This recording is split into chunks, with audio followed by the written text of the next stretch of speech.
ဒါကိုဘယ်လိုခေါ်ပါသလဲဟုတ်ပါတယ် a bottle ဆိုဒါပြင်ရေဘူးတို့ဝိုင်ပလင်းတို့ဘီယာပလင်းတို့အဲ့လိုဆိုရင်လည်းအဲ့ဒီနောင်းနေနဲ့တွဲပြီးတော့ပြောလို့ရတယ်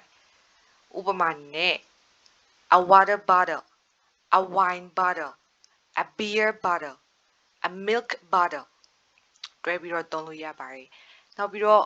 တပလင်းနှစ်ပလင်းသုံးပလင်းအဲ့လိုအရေးအတွက်ကိုပြောဖို့အတွက်လည်း bottle သုံးလို့ရပါတယ်ဥပမာအနေနဲ့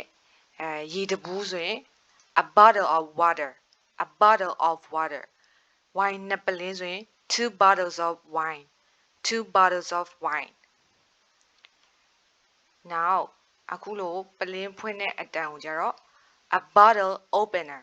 a bottle opener phrasal verb တချို့လည်းရှိပါတယ်ပထမတစ်ခုကခံစားချက်တွေကိုမျိုးသိပ်ထားတာအဲ့ဒါဆိုရင် bottle up အဲ့လိုသုံးလို့ရပါတယ်ဥပမာအနေနဲ့မင်းခံစားချက်တွေကိုမျိုးသိပ်မထားနဲ့ဒါဆိုရင်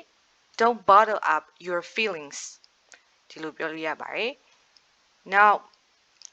ကိုကအဲ့တခုကိုလှုပ်ဖို့ဆုံးဖြတ်ထားပေမဲ့လှုပ်ခါနီးကြမှာကြောက်ပြီးတော့မလှုပ်ဖြစ်တော့ဘူးဒါဆိုရင် bottle out သုံးလို့ရပါတယ်ဥပမာ A ကမေးတယ် Did you ride the roller coaster စီးခဲ့လား B ကစီးတော့စီးမလို့ပဲဒါပေမဲ့ကြောက်ပြီးတော့မစီးဖြစ်ဘူးဒါဆိုရင် I was about to ride it but I bottled out ဆိုတော့အဲ့လိုတွေသုံးလို့ရပါတယ် bottle up bottle out